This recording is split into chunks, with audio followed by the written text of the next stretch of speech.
later in this episode. Never got to say goodbye to anybody. Wow. Family, friends, girlfriend, nothing. So you're being taken. Literally taken at 4 a.m. Wow. No idea where I was going. No. We are excited to share today's story with you. Please note that some of the topics discussed may be sensitive topics for some audiences.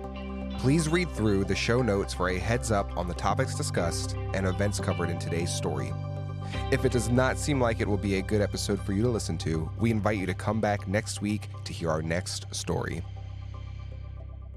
Well, welcome to This Is My Story, a podcast brought to you by Victory Church in Lancaster, Pennsylvania. I'm your host today, Austin Carrick, and I have the privilege of being here with a good friend of mine, Evan Kerstetter. Evan, go ahead and say hi to the people. What's up, everybody? Hey, so we have Evan here today. We're going to talk about Evan's life and what it was like growing up in a Christian family, in a Christian home, and really just going through the motions. Yeah. Evan's story takes twists and turns, and it's one of those stories where once he starts telling it, you're just drawn in and like, where is this going? Yep. The beautiful thing is there is a redeeming story of Christ's Amen. love that Evan recognizes in his life. So we're gonna get into that story a little bit today. Yeah. So Evan, go ahead and start. Tell us what it was like growing up. What was it like? What was your home life like? What was your relationship with Christ like as a child? So I grew up in a Christian home, went to a local church here in Lancaster County, accepted Jesus into my life at age 12, got baptized then shortly after. And then just through that grade school up to high school, it was kind of just like, yeah, I'm accepted. I'm good. Like I can just live my life now. Turns out down the road, that's not the case. Yeah. But yeah, home life was great. I mean, I was your normal boy.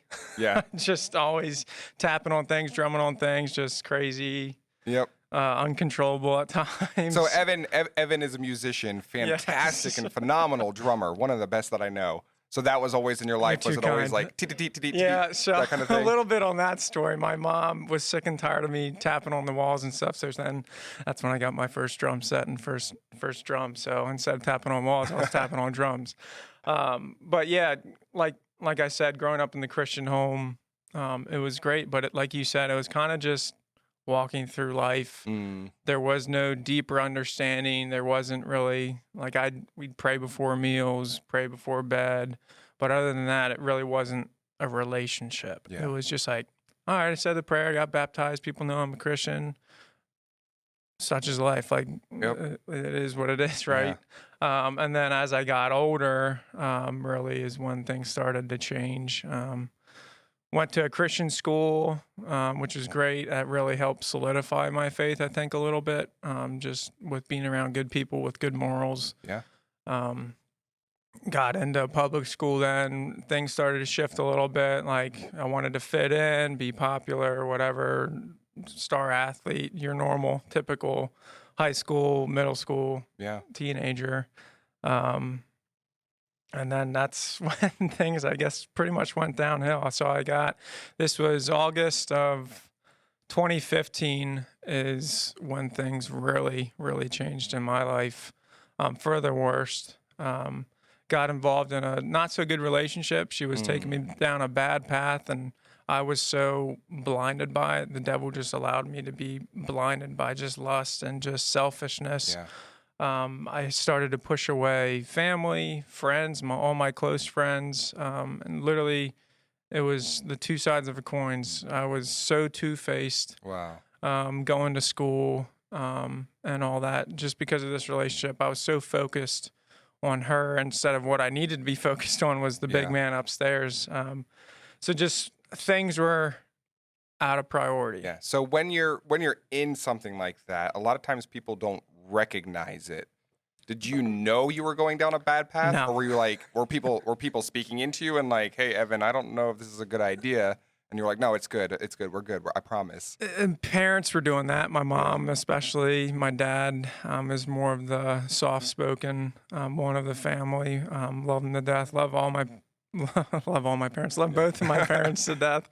But yeah, my mom was the one. I mean, mother's love. They know who's right for you, right? Yeah. Like I've always heard that, like, oh, the one will come, and I'm like, yeah, right. Like I'm gonna go do this on my own type deal, and so that's what it was. I was like, okay, this one's great, she's great, and that's what I thought in my head, but I just didn't see how that relationship was affecting people around me. Yeah. It affected grades.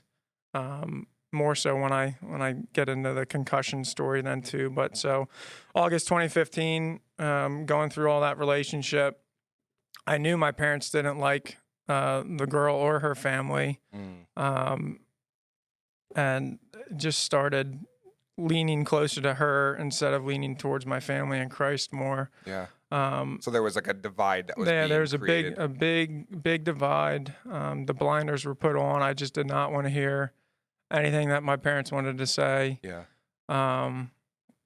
Just emotionally out of whack. And then August 2015 is when I had a severe concussion. And for some of those who don't know me, I have hemophilia. So it's a big deal to have a brain injury like that, just with internal bleeding and stuff. So what is hemophilia? Yeah, hemophilia, it's a bleeding disorder. You wouldn't know it by looking at me. Like I'm a pretty active guy, skiing, whatever, longboarding, kayaking, biking, hunting, fishing. Very active. Very active. So you wouldn't know it. So it's just my blood takes longer to clot, and I take a medication that allows me to live a normal life. So it's really great. So on top of that, the concussion really messed me up. The part of my head that got hit had to deal with anger and irritability. So this is when everything really, really started to snowball. And this is when I really lost control. So like I said, anger and irritability is what the part of my head that got hit. So my mom would breathe at home and I'd flip. Wow. Like just, when you get angry, right? Yeah. I didn't. It was like a flip of a switch. Wow. And I'm like, okay, well, why am I even angry? Like, I don't know why I'm flipping out at my mom. She didn't do anything. Yep. Like, she literally told me to go take the dishes and put them away or take the trash out. And that just, I did not respect authority. I didn't respect my parents at all through that time. So this part with the concussion really, like I said, snowballed things. So it pushed me closer to that unhealthy relationship. Yeah. And just home life was a living hell is the easiest way to describe it. So knowing that my parents didn't like her, knowing that I really didn't have anybody. The only person I thought I had in life at that time was the girlfriend and her family, because they were able, like I kind of made my parents out to be these terrible people that didn't want what's best for me. You victimized yourself. Yeah. Yep. And so they could relate, and they were even like, oh yeah, like, yeah, their parents, man, I wouldn't have handled that situation like that. I just didn't see it. Like, that was so wrong of me to do that. Yep. So angry irritability, home life was a living hell.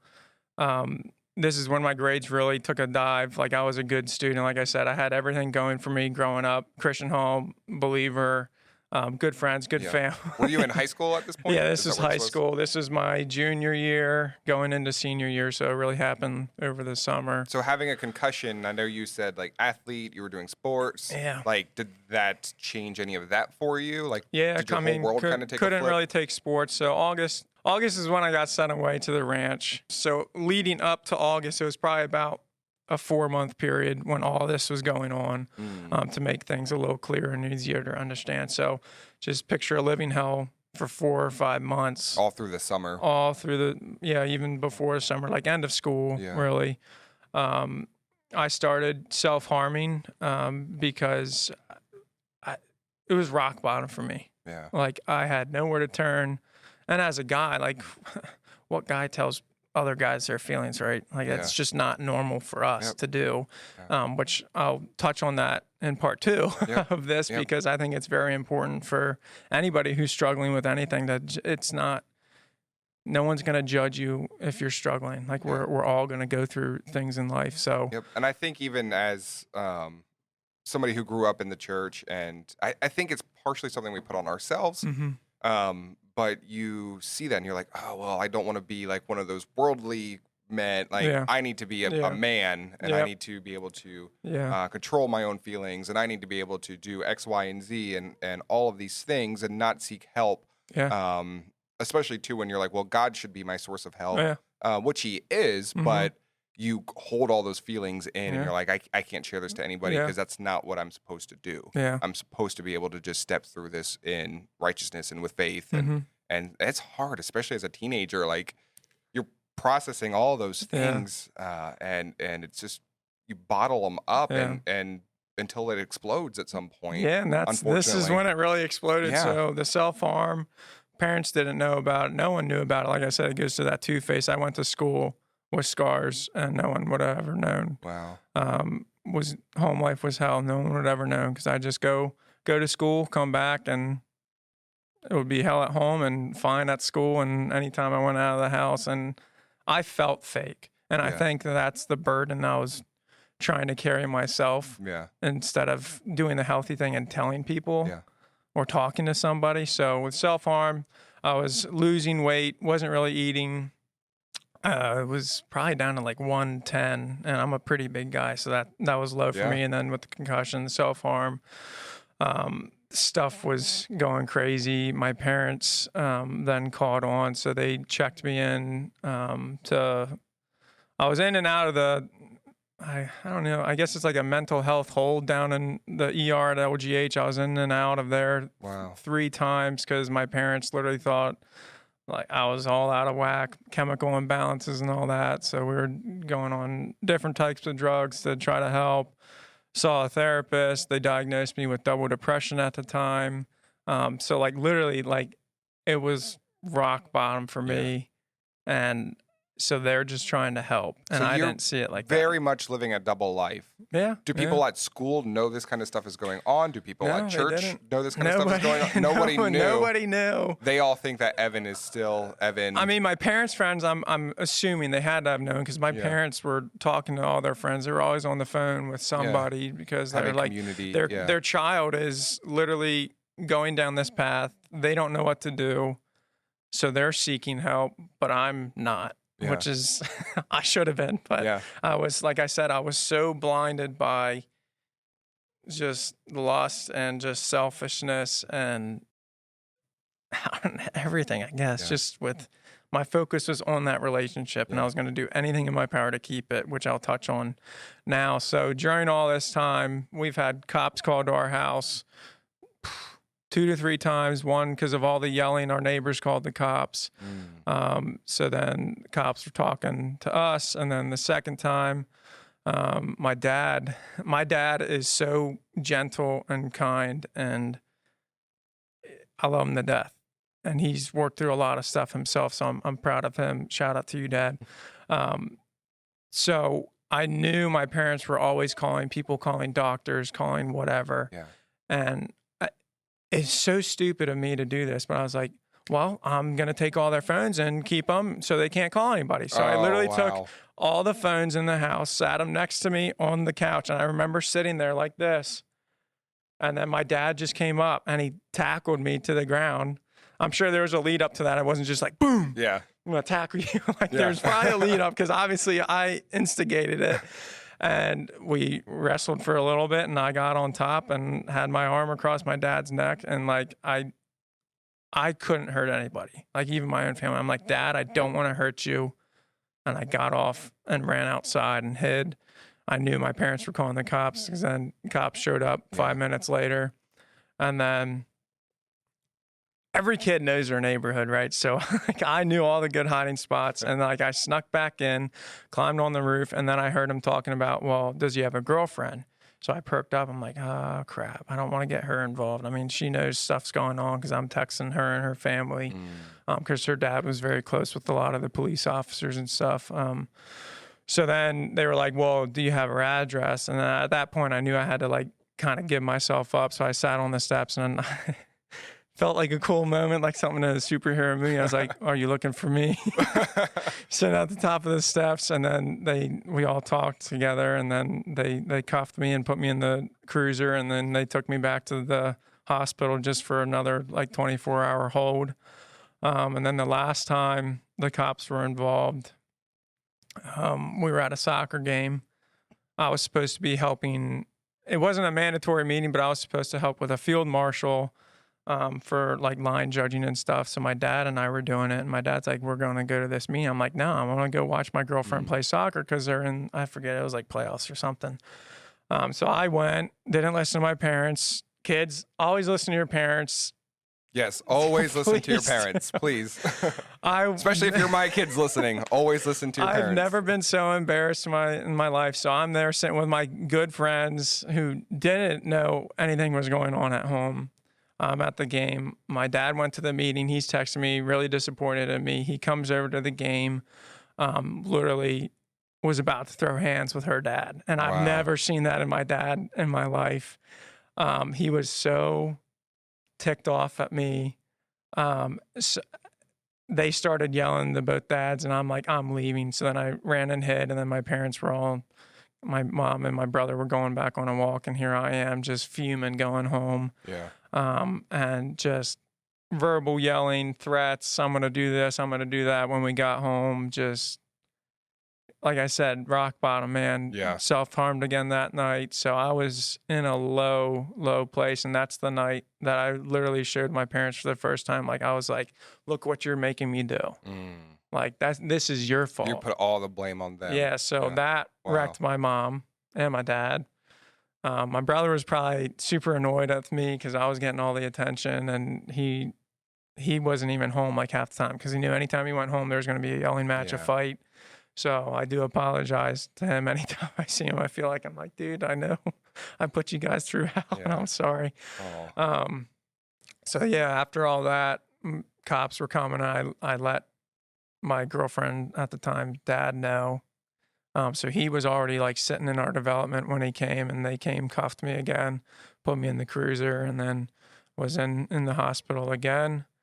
Yeah, and it was nuts. Yeah. I can't get past the moment in my head. I'm stuck right now in, are you looking for me? Like, that's what I'm imagining in my head right now, is you swinging through that window in that conversation. I'm just stuck there right now mentally. I was sitting on the top of the steps, and it's like raining, and there's like lightning coming behind you. Like, looking for me. I don't know. I'm stuck there. It felt cool, but it was the stupidest thing I've ever done. It's probably a lot cooler in both of our heads right now. A lot cooler there. Yeah, so that, like, and then with the holds at the LGH, my parents knew I had to get like an inpatient help. So then I was inpatient at Phil Haven pretty much the whole summer leading up to August. Like right after school, I was in and out of Phil Haven doing inpatient stuff. Yeah. Learned coping skills there. We all need healthy ways to cope, and that's really where I learned some really good, like, I would call it worldly ways to cope, like healthy worldly ways to cope, because I'll talk into the more spiritual ways of coping then, probably in part 2. But yeah, so just in and out of hospitals, crazy stuff going on. Life was a mess. Yeah. A mess, dude. And I look back and I'm like, man, that's like what God has brought me to where I am today. Like it's, like I always grew up, I was like, man, you listen to Lecrae, they used to be drug runners and stuff, and all these other people. I'm like, man, they got a cool testimony. Like, I wish I had something like that. Be careful what you wish for, because later that I know, then I'm getting taken at 4 a.m. Yep. All right, let's get to that a little bit. So your life at this point, you've already mentioned it as the rock bottom, awful point in your life. You are in and out of, if I say this correctly, like mental institutions. Like you're in and out of mental institutions where they're teaching you different things, which is not a bad thing. Like we are in physical bodies, so there's sometimes physical therapies that are needed to those physical bodies. So you're in and out of there. You just said 4 a.m. So let's get to that point. Like what are you talking about? So like I said, my mom was always calling people, and I like clothes. Like I like fashion. Let's just say You're that. trendy. Yeah, you are trendy. Yeah, I like it. It's a good word for you. So I always had my favorite pieces of clothing during this whole time that I would like to wear. And slowly I started noticing that they're not in my drawers. So immediately, being the younger brother, I'm like, Corey, why'd you take my clothes? And he's like, dude, I didn't take your clothes. Like, chill. Little did I know, my mom is secretly packing a bag for a boarding school. Oh, And I wow. knew nothing about it. I mean, I kind of knew, but I was just like, they're not going to send me anywhere. Because they originally asked me, like, oh, if you were to go get help, you would need to go voluntary to, like, Valley Forge Military Academy. Looking back, I wish I took that option, but hey, Yeah. the Lord's got the plans, and you got to follow them. And I was like, no, I'm not. You're not taking me anywhere. I'm not going anywhere voluntarily. So that she was packing a bag for a place where I had to be taken to at 4 a.m. So literally, it was probably after a yelling match. It was August 15th. So I was in bed sleeping, and all of a sudden my lights turned on. And I'm like, what? I'm like, huh? And I look up, and it's not my parents, which is weird. Whoa. If any of you have seen the movie Taken, picture that. Oh my gosh. So I wake up, and then there's these two big, like, I call them Tweedledee and Tweedledum, and I wish I had their info. I had a better name for them, yeah. I did not know their names. They didn't tell me their names at all. They had badges. They weren't cops. I guess they were like contract, like transporters or whatever. And they're like, put this medical boot on, put these gym shorts on, and grab a shirt. So I'm like, okay.